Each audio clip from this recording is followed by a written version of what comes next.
We saw in 2022 that the Ukrainians were able to launch a couple of relatively lightning attacks, and that the Russian logistical and training system was so abominable that the Ukrainians were able to capture very large chunks of their territory in a matter of days. We have definitely not seen that this time. The Russians used the intervening time between October of last year and the spring of this year to put into place massive fortifications that the world has not seen since at least the Second World War. And while the casualty ratios have been horrific for the Russians have proven willing to just throw more and more and more people. Some of the estimates that are probably a little bit more realistic suggest that the Russians are losing 2 people for every Ukrainian lost. And when you're defending, that shouldn't be happening. It should be at most flipped. But the Ukrainians don't have nearly as many men to spare as the Russians do. And if the Russians keep doing these partial mobilizations where they're pulling up 100,000 or so people at a time, they can keep up this pace of carnage for at least the next 3 or 5 years. We haven't seen the breakthrough on the scale of what we saw in 2022.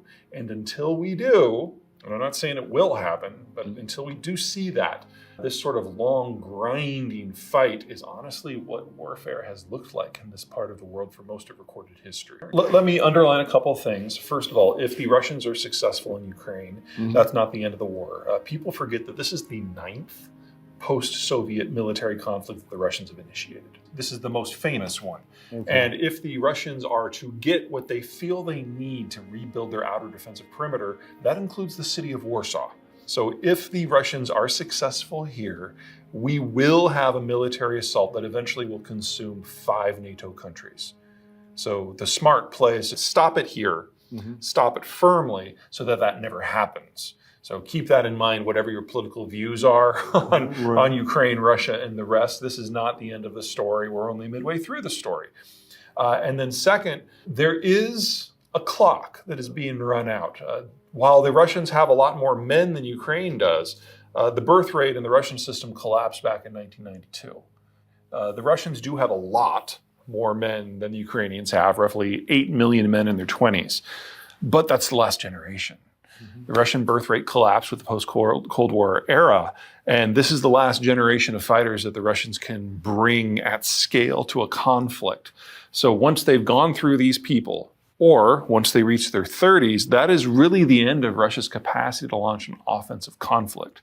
So if we can keep Ukraine alive and keep the military conflict sufficiently contained so no nukes fly, the end of Russia is in sight now, and we will never have to worry about anything like this ever again if we can make it that far. Well, one of the many things we've seen in the industrial era is that as people industrialize and they move into cities, they just have fewer kids. So the Russian situation is certainly kind of an outlier in terms of just how bad it is because of Soviet mismanagement and the post-Soviet collapse. I don't mean to suggest that everybody is Russia, but everyone is dealing with some version of this. Actually, I think the Russians will outlast, say, the Germans. The German birth rate collapsed almost a century ago. And a century on, this is the final decade where they're going to have enough workers to even pretend to have an industrial system. Versions of this conversation need to be had for 50 countries this decade and another 100 countries over the next 2. If you are going to have a positive demography that generates enough children to carry the system forward, your industrialization process can't be so fast and so brutal that it uproots people's lives completely.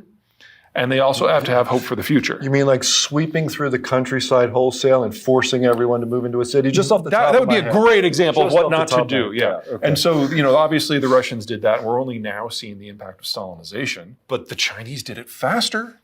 The Chinese have gone from a pre-industrial population structure as recently as the 70s to by the time we get to 2030, we will be well into an advanced post-industrial collapse. I mean, all in one human lifetime.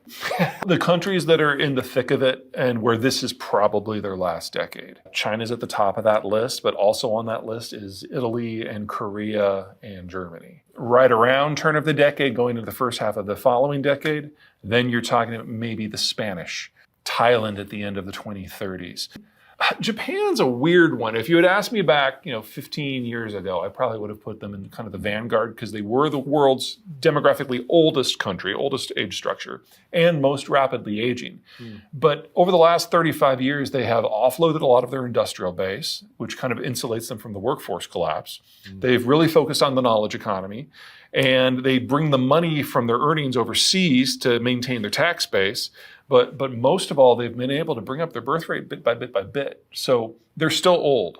They haven't fixed this, but they've slowed it down. And so they're no longer in the top 10 for most rapidly aging countries. They've managed to buy themselves a little bit of time. Well, the problem is that, no, we don't have a good historical analog. Most of this is directly or indirectly an outcome of industrialization. When you're on the farm, kids are free labor. You have a whole bunch of them. When you're in the city, kids are just really expensive pets. You have fewer of them. It's just math. I mean, would you want 8 kids living in a condo? But on the farm, you want 8 kids because that way you don't have to hire anyone. The end of the Roman Empire, the last couple of centuries, there were a series of plagues that went through all of the Mediterranean and wiped out half the population. That obviously contributed to the collapse of Rome.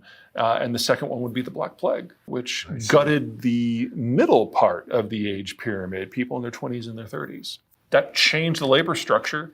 And as horrific as it was, it actually set the stage for what we now recognize to be skilled labor, because all of a sudden there was a labor shortage and every little unit of labor we had to do better. And so the countries that could adapt to that did very well over the centuries. The first few decades were a hot mess for everybody. What this does to the political system in Israel, that's actually the small story. What this does to the culture of Israel is something that is going to reverberate for decades. And if you're willing to take a very cold approach to casualties, they got the skills to do it. If you want to get really cold, this has already happened 100 times in Ukraine. I mean, you basically what I just described, that was the Russian war effort for the first year, going into cities and cleansing them. The only way you get rid of opinions is to get rid of the people who have the opinions, and that's never pretty. Their industrial demographic experience is by far the most extreme that we have ever seen from any country ever. And their demographic decline now, by their own numbers, assuming their numbers are accurate, is already the most extreme in the human record.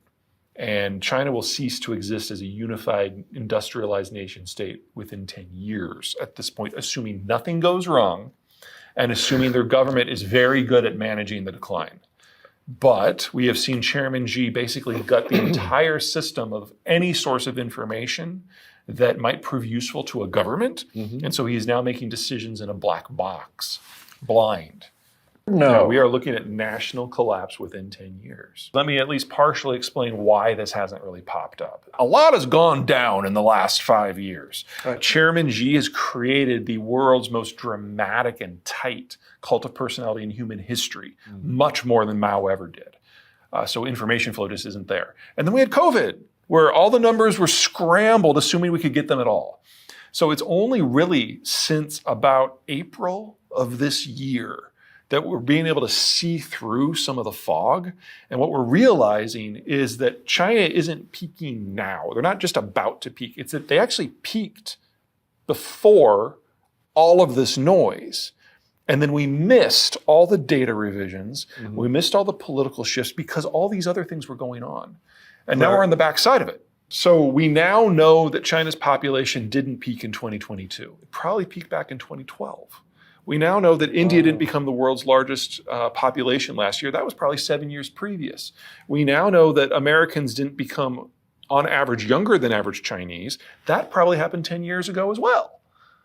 And so we're all in the process of reassessing. And if you're one of those China bulls, to have this sort of a dramatic shift, it's only been 6 months since the data started getting kind of realized. So people will get there. My biggest concern is that the cult of personality is now so tight that they've started to not even collect certain types of data that are really baseline economic indicators. And so we might not know that we've had a hard crack in China until the product just stops arriving. Do I think China is doomed? Absolutely. Will I live out to see what's next? Absolutely. But every day China is still there. That's a gift. Because it's one more day we have to prepare for a world without Chinese manufacturers. And I would really like us to have most of this stuff, at least in the process of being up and running, before we lose access to the world's workshop.